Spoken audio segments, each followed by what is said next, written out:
All right, we're continuing our in-transit segment here as we take your calls with your kudos, complaints, all of it, your gripes, your kudos for the week, transit-related. We're going to just begin this half. Before we get back to our phone lines, we begin this half of gripes and kudos with a big kudo for the folks at EXO, because they've launched a new app to help those with reduced mobility better navigate the transport system. Karine Vigneault is in studio, Director of Innovation, Client Strategies, and Operational Performance at EXO. Karine, welcome to the show.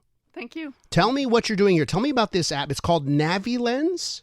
Yes, exactly. It's for our listeners that have reduced vision, reduced mobility, how are you helping them out here? Yes, so the app is something that was created in Spain. It's already in use in different countries. Let me just, before I describe the app itself, go back a little bit on the background, why we're doing this. Yes. I think it's important to go there. So we were working on our accessibility development plan a few years ago. So we have a new plan since last year. And people with limited vision or visual limitation, they told us we need help to go around. You know, it's complicated for us to go in your station, on board, and know where to disembark from the vehicles.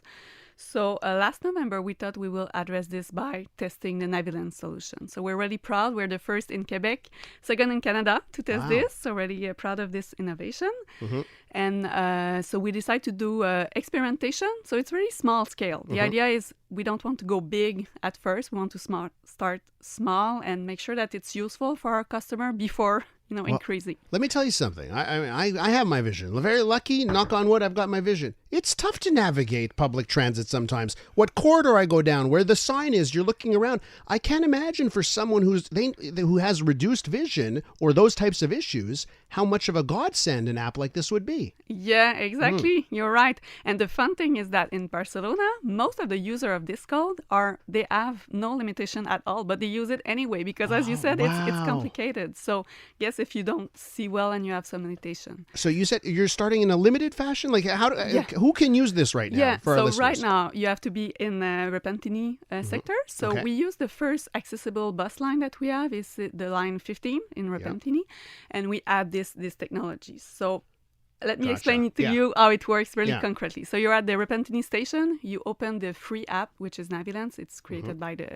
our partner in Barcelona. So you open the app and the app will automatically detect the codes. So it's kind of QR codes, colored one that we've put on the bus line 15 all the way. And so the app will detect the code from up to 20 meters. So you don't have to aim or anything. You just and you brought in an example of the code, and it's like a QR code, but it's not as complex. It's brighter and bolder, so it's easy to pick. Much more easy to pick up, right? Very easy. So the app very quickly detect the code, and it gives you guidance, vocal guidance or visual guidance for people who can see. Wow. And we choose what the code says. So if we have a special message indication, we can ask the code to say that. And so you're at the station. First code you see is at the entrance. The code tells you, okay, go walk. You're the main entrance.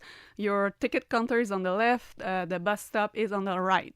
5 meters more. Wow. And then you circulate, and another code at the bus stops will tell you, okay, just go there to be ready to embark on the bus, and it will give you the real-time info on when the bus will arrive. What do you think of expanding this? So you have one bus line, Repentigny right now. When do you think this will get a further expansion? We're hoping to expand in this year. So we go to full-scale pilot project because the feedback we have so far is very positive for the user. We're partnering with users to do the project right now. They're with us and test, and we learn together. Okay. And now we're trying to, we will try the solution on the train network and in a larger. Well, listen, I've heard from our listeners. We get callers like, hey, I'm visually impaired. Sometimes it's difficult to navigate, and they talk about those things. So it's wonderful that you're trying this initiative. Thank you so much. Thank you for. Karine Vigneault right there, Director of Innovation, Client Strategies, and Operational Performance at EXO. And for more info, Karine, should people just go to the EXO website or search for NaviLens? How should they? What should they do? Yeah, sure. Just come on our website, and I invite everyone to test the solution. Go and Repentini, test it, and give us your feedback. We have a survey for that. Amazing. EXO gets a kudo this week.